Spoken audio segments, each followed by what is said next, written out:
Are going to be paying more for college in the fall. Late last week, the system's Board of Regents unanimously approved a 5% tuition increase. That marks the third year in a row tuition has increased across the system. That announcement came on the heels of the system receiving $256 million for operating expenses in the state budget, the largest increase in state funding for the system in years.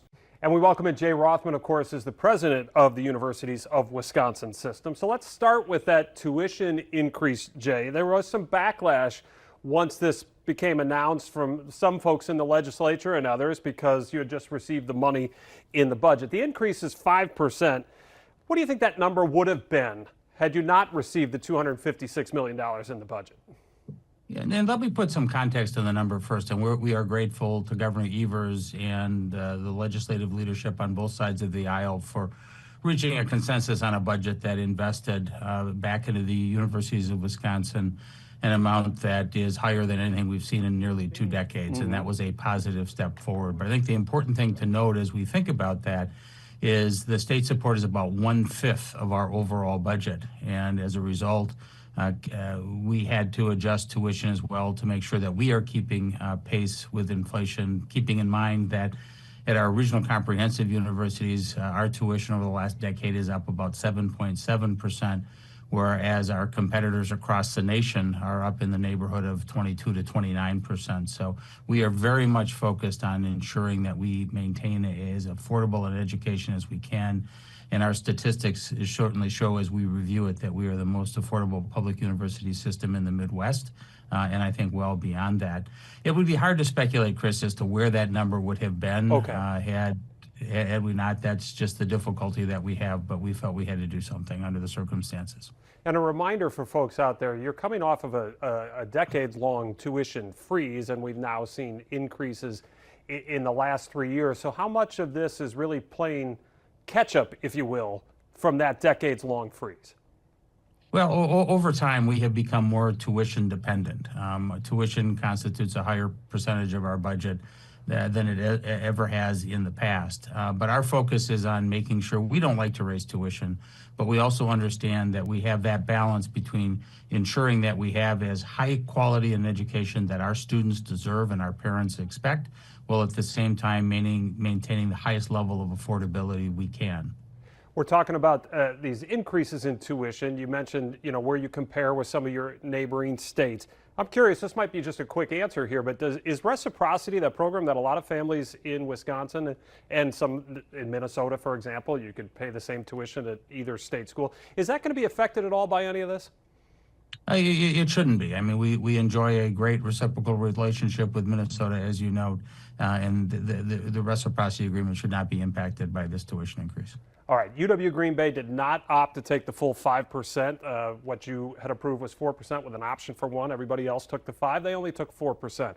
Green Bay, we've talked about it with you. We've talked about it with them on this program many times, has been a bit ahead of the curve in terms of their enrollment. They've done some very aggressive things. They've been pretty successful with it. I'm curious if other schools in the system are trying to at least model or consider modeling what Green Bay has been successful with. Well, I think you can see it in the context of direct admission, which is an initiative that we rolled out last year. Originally piloted at UW Green Bay and is now in 10 of our 13 universities across the state. Green Bay has been a big proponent of dual enrollment, as quite frankly has UW Oshkosh over the years, and that's an area that we want to continue to grow as well. And dual enrollment, in essence, is allowing high school students to earn college credit while they are still in high school, which speeds their time to degree and also gives them assurance that they are capable of doing college-level work while they're still in high school. Well, you're doing our promotions for us, Jay. We just did an interview on that subject last week. The Wisconsin Policy Forum came out with a look at what dual enrollment and the popularity of that program. Let's go back to the budget. You and I spoke exactly 2 months ago today about your lobbying efforts going into the budget process. In the end, you didn't get the $856 million you requested, but there was $820 million for capital projects on the UW campuses. One of those, for example, the Polk Library at UW Oshkosh received a lot of money for its renovation. Does that big number help offset the discrepancy between what you requested and what you received for the UW system? Well, we are very appreciative of the capital budget, obviously, and very delighted that Polk Library will get its renovation and reconstruction because that was sorely needed on UW Oshkosh's campus. Looking very much forward to that building being open and available to students down the line. But you can't swap back and forth between capital and Okay. operating dollars, and I think that's part of the challenge we have. All right, so you're going to go through this in another 2 years. There's going to be another budget process. Where things stand right now, and then the last time we talked, you mentioned that you had fallen one spot to 44th in terms of public funding for a public state university system. So 2 years out from another budget, where do you think you might be trending when it comes time to go back to the well for money? You know, time will tell. Those numbers are static, and we didn't go back and look at. We'd have to look back at 49 states and what they did to fund their higher education since the survey was done.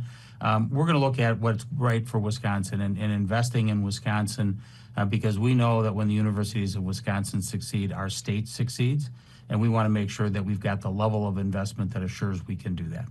Do you think that message resonated in Madison? You've said that many times. I know it's part of your lobbying efforts. If we're good, the state is good, kind of thing. Is that resonating? Because 2 weeks prior to the budget passing, there was all this talk that there was going to be a cut, and instead that was not the case. You know, I think at base, our legislators appreciate the importance that the universities of Wisconsin bring to the state. Nearly 36,000 graduates. Those are the future nurses and teachers and engineers and business people and so on, that our state needs to remain economically strong. And I think our legislators understand that, and we want to continue to advocate for a reasonable level of investment in our universities so that we can continue to serve our state. Jay, thanks so much for the time. We always appreciate the visit. My pleasure. Thanks for having me.